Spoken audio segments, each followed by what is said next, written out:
안녕하세요. 영화를 좋아하는 사람 소마50입니다. 참고로 이 리뷰는 스포일러가 아주 가득할 예정입니다. 영화를 안 보신 분들은 보시지 않기를 바랍니다. 전 경고했어요. 엄밀히 말해서 라스트 레터는 러브레터의 속편은 아닙니다. 이 영화 라스트 레터의 어느 장면에서도 러브레터에서 그렇게 많이 언급되었던 이름 후지 이츠키의 이름은 발견되지 않습니다. 하지만 이 영화에는 러브레터의 거의 마지막에 사랑의 결실을 이루었던 성인 남녀 주인공 바로 나카야마 미호와 토요카와 에치시가 카메오처럼 불쑥 등장하는 장면이 있습니다. 하지만 이들의 행색이 심상치는 않습니다. 러브레터의 히로인이었던 그렇게 오겐키 데스카를 외쳤던 나카야마 미호는 센다이의 뒷골목에서 작은 술집을 운영하고 있습니다. 삶에 아주 찌들 대로 찌든 표정이죠.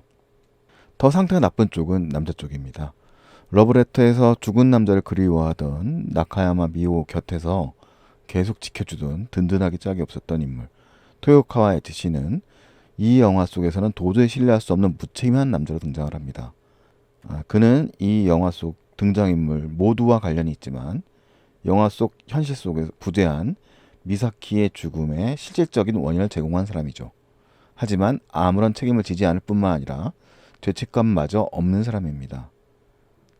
심지어는 비난하기까지 하죠.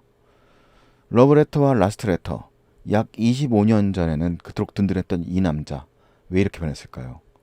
물론 러브레터와 라스트레터 두 편의 영화에서 토요가와 에츠시가 연기하는 캐릭터는 서로 다른 사람들입니다.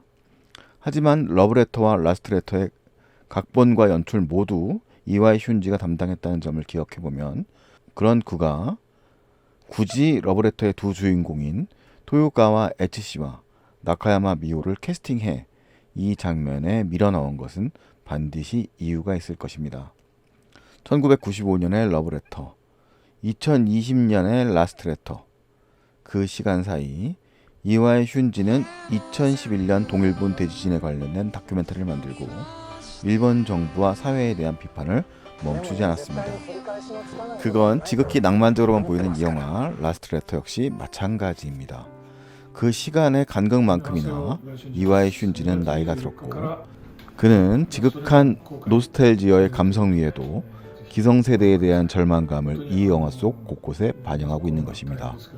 철학하고 무책임한 기성세대로 러브레터의 두 주인공을 등장시킨 것은 그 단적인 예가 아닐까요? 라스트레터는 분명히 러브레터를 의식하고 있는 영화이고 러브레터와 비교해서 보면 몇 배는 재미가 있는 영화입니다. 두 편의 영화는 모두 장식장에서 출발합니다. 하지만 러브레터에서 이미 부재한 존재들은 사고사나 병사한 것이었고 그건 어쩌면 인간의 인생사에서 당연한 일일 수도 있습니다. 반면 라스트레터에서는 망자인 미사키는 자살로 생을 마감한 사람입니다.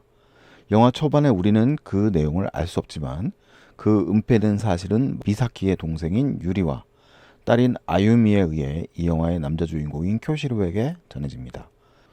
즉 이 영화는 은연중 은폐된 진실에 관해서도 꼬집고 있는 영화입니다.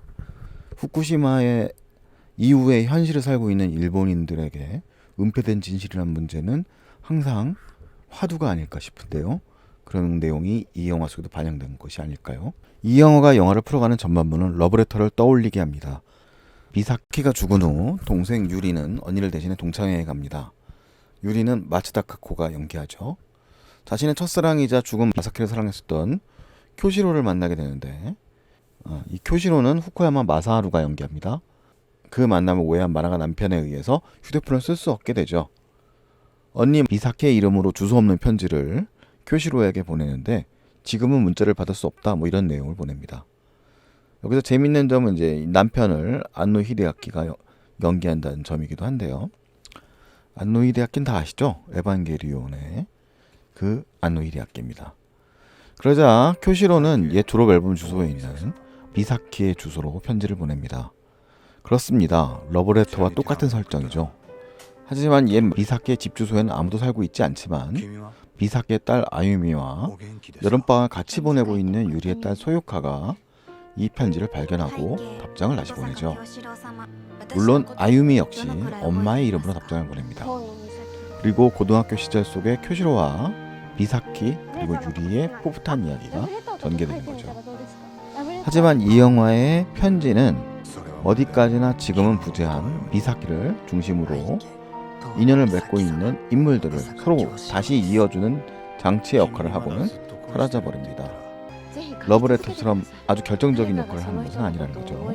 도쿄에 살고 있는 쿄시로는 자신에게 도달한 편지들을 쫓아 센다이에 살고 있는 유리를 찾아내고 다시 자신들이 자랐던 미야기현의 학교와 옛 주소를 다시 찾아 나섭니다.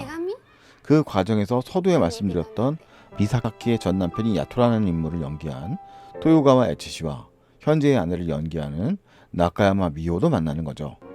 그리고 마지막에 이르면 정말 중요한 인물 둘, 즉 죽은 미사키의 딸 아유미와 유리의 딸 소유카를 만나게 됩니다.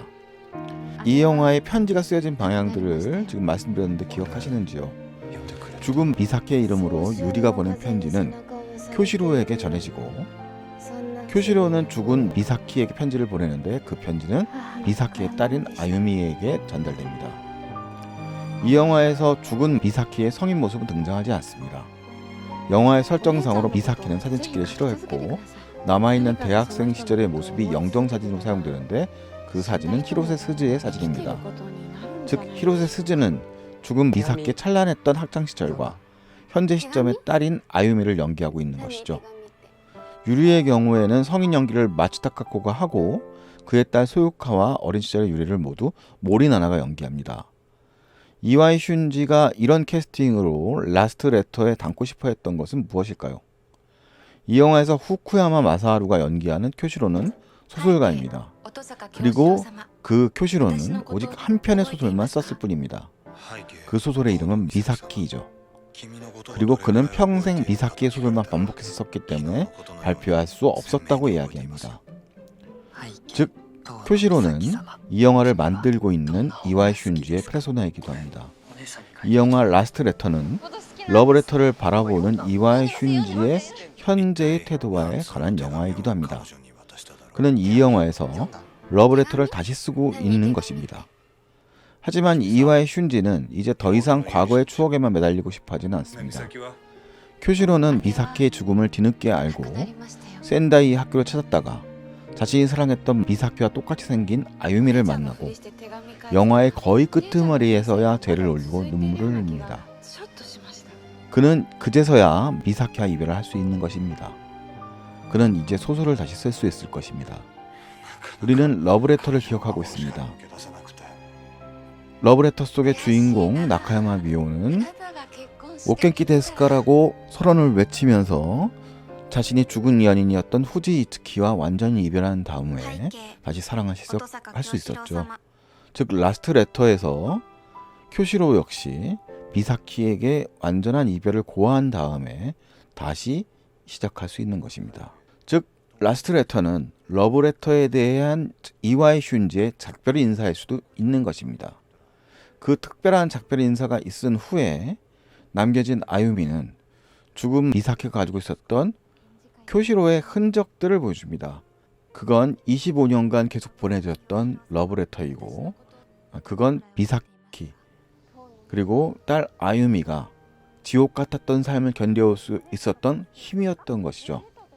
영화 속에서 쿄시로는 자신의 유일한 소설 미사키에 사인을 3명의 여성에게 해줍니다. 한 명은 나카야마 미오가 연기하는 아토의 현재의 처로서 과거를 상징하는 인물이죠. 그리고 히로세 스즈가 연기하는 아유미에게 사인을 해줍니다. 그녀는 미래, 즉 후대를 상징합니다. 마지막에 유리를 연기하고 있는 마츠타카코에게 사인을 해주죠. 그녀는 아마도 현재를 상징하고 있는 것 아닐까 싶습니다. 영화의 마지막 장면에서 쿄시로는 유리를 만나 이제는 폐건물이 되어버릴 모교의 사진이 담긴 앨범들을 건네줍니다. 그 앨범 속에는 미사키의 유리의 아이들이 반짝이는 모습으로 담겨져 있죠. 이와이 슌지의 이런 연출은 처절한 실패를 맛본 기성세대와 달리 후대 세대들에게 제발 삶을 사랑하며 버텨달라고 하는 간절한 메시지처럼 느껴집니다. 러브레터는 홋카이도의 겨울을 배경으로 한 영화였습니다. 라스트 레터는 센다이의 여름을 배경으로 한 영화입니다. 이와이 슌지는 미야기현 센다이에서 태어나서 자란 사람이고 후쿠시마는 그가 자란 센다이에서 불과 70km 정도의 거리입니다. 일본의 대도시 중에서 센다이가 후쿠시마에 제일 가까운 대도시이죠. 아마도 그의 어린 시절을 가득 메웠던 찬란한 센다이의 여름은 이제는 제대로 펼쳐지지 않을 것입니다. 그건 센다이 시의 뒷골목에서 이미 망가져버린 어른으로 분한 토요카와 에츠 씨의 모습과 겹쳐지죠. 이 영화에서 사운드를 쓰는 방식 역시 재미있습니다. 한여름의 센다이의 시골을 메우는 것은 시끄럽다고 느낄 수준의 매미 소리입니다.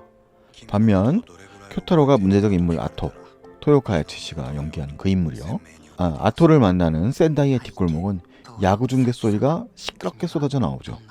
그리고 후반부에 쿄타로가 마침내 미사케의 영정에 예를 올리는 장면에서는 시계 소리가 가득 들려옵니다.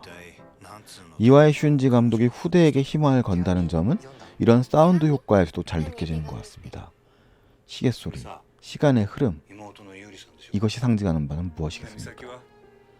러브레터를 좋아하는 한 팬으로서 라스트 레터는 정말 제대로 된 속편 또는 답장처럼 느껴졌습니다. 25년 전 영화에 대한 감독의 작별 인사인데 그 인사에 사랑이 가득한 느낌이라고 할까요? 비록 순수하기만 한 과거를 다루고 있지는 않지만 감독도 시간도 그리고 현재의 일본도 그만큼 바뀌었으니까요. 감독 스스로 가장 잘할 수 있는 방식으로 과거, 현재, 미래를 다룬다는 점이 아주 흥미로웠습니다. 가능하시면 이 영화를 보시기 전에 러브레터를 한 번 더 보시고 영화를 보시길 바랍니다. 두 영화의 차이와 변화를 비교해보는 것만 해도 상당히 재미를 느낄 수 있을 것 같습니다. 영화의 전체적 메시지는 아유미에게 전해지는 엄마 미사케의 유서에도 잘 나와 있는데요. 영화를 끝까지 잘 보시면 되새기실 수 있을 것 같습니다. 재미있는 점이 또 하나 있는데 라스트 레터는 이와이 슌지 감독이 역시 각본 감독을 담당하고 저우신, 친하오 그리고 모리나라 캐스팅의 중국판이 있습니다. 중국판의 제작자는 천밀밀과 디어리스트의 감독 진가신이고 중국 버전이 먼저 촬영되었고요. 감독의 고향인 미야기현에서 일본판 촬영이 되어 일본에서는 2020년 1월에 개봉되었고 한국에는 역시 개봉이 밀려서 2021년 2월에 중국판과 일본판이 모두 공개되었습니다. 이상 라스트레터에 대한 리뷰였습니다. 저는 소마 50일입니다. 그럼 안녕히 계십시오. こちらに手紙を送ったら届くでしょうか。君はお元気ですか。返事書いて送ってみない。背景音坂京志郎様、私のことどのくらい覚えていますか。遠野美咲です。お姉ちゃんのこと好きなんですか。ラブレターとか書いてみたらどうですか。ラブレター。それはまるで昨日のことのように。背景遠野美咲様、音坂京志郎です。君にまだずっと恋してるって言ったら信じますか。ねえちょっと。音坂京志郎さんですか。姉は亡くなりましたよ。これ読んでくれてたの。早春の風に背中を押されているような、そんな不思議な高揚感が母の宝物でした。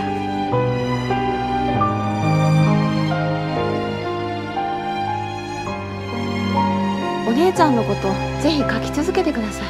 誰かがその人のことを思い続けてたら死んだ人も生きてることになるんじゃないでしょうか。手紙読んだ？